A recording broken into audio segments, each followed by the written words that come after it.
Layman's ఎవెంజలికల్ fellowship విశ్వాసమే విజయం అనుదిన ధ్యానములు అక్టోబర్ 24. దుఃఖములో ఆదరణ.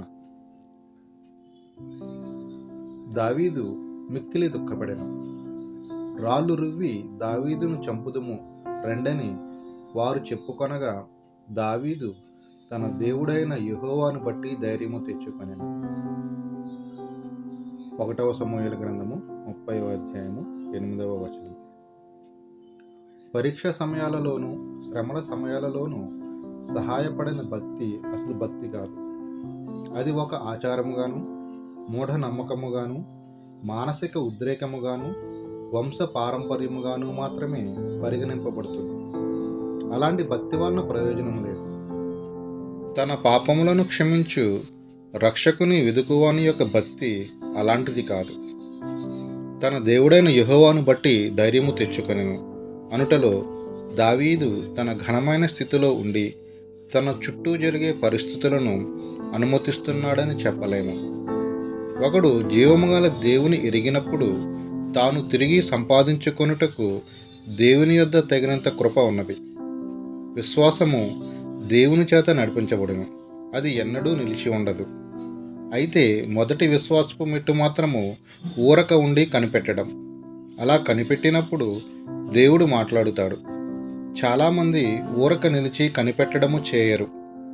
నీ సొంత తలంపులు, నీ సొంత ప్రణాళికలు, నీ చుట్టూ ఉన్నవారి మాటలు వినకుండా ప్రక్కన పెట్టి దేవుని సన్నిధిలో కనిపెట్టుకుంటే దేవుడు తన చిత్తమును బయలుపరచును.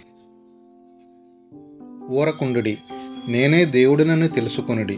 అన్యజనులలో నేను మహోన్నతుడను అగుదును, భూమి మీద నేను మహోన్నతుడను అగుదును. కీర్తనల గ్రంథము 46వ అధ్యాయం 10వ వచనం. దేవుని మాటకు లోబడిన దావీదు అమాలేకీయులను తరిమినప్పుడు దేవుడు అతనికి సంపూర్ణ విజయమును అనుగ్రహించాడు. అమాలేకీయులు దోచుకున్న దానిని అంతటిని అతడు స్వాధీనపరుచుకున్నాడు. దేవుని ఆత్మచేత నడిపించబడినప్పుడు ప్రతి పరిస్థితిని పూర్ణ స్వాధీనములోనికి తెస్తాము. మన మీదకు వస్తున్న కఠిన పరిస్థితులకు సోలిపోకూడదు.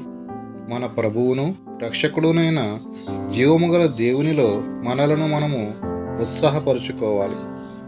యేసు ప్రభువుని ఎరిగిన వారికి గాఢాంధకారము కూడా ప్రకాశవంతమైన వెలుగుగా మారగలదు. ఎందుకంటే విశ్వాసముతో ప్రార్థనలో కొనసాగుతారు కనుక ఎంతో అసాధ్యము అనిపించే పరిస్థితి నుండి కూడా ప్రభువు మనలను పైకి లేవనెత్తగలడు.